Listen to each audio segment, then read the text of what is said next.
भारत माता की भारत माता की आज अत्यंत एक पुण्य दिन आज विश्वकर्मा पूजा आज दिन रे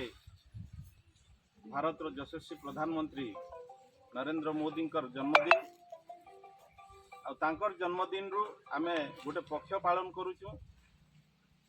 आपनकर अक्टोबर 2 पर्यंत गांधी जयंती पर्यंत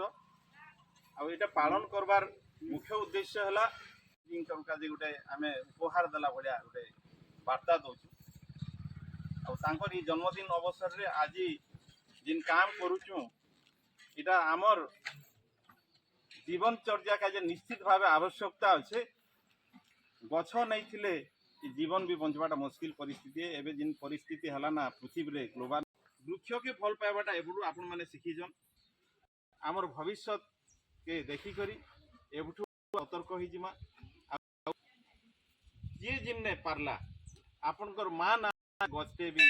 गोटे दुईटा पांचटा जना पानी टिके निश्चित भाव दरकार गछ के जदि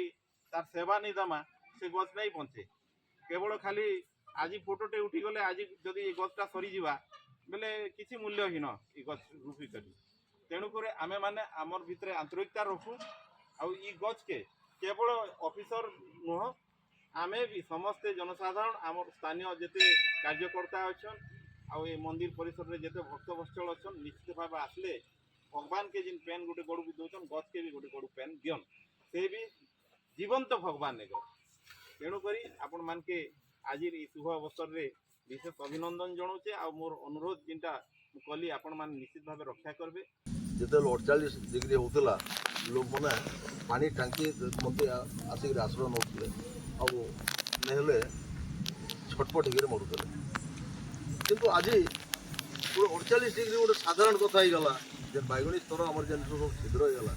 उत्तप्त बढ़ीगला तो ये लगे आम जब गछ नहीं लगामा बेले आगामी भविष्य आम अंधकारमय तो ये सब के संतुलन रक्षा करवा लगी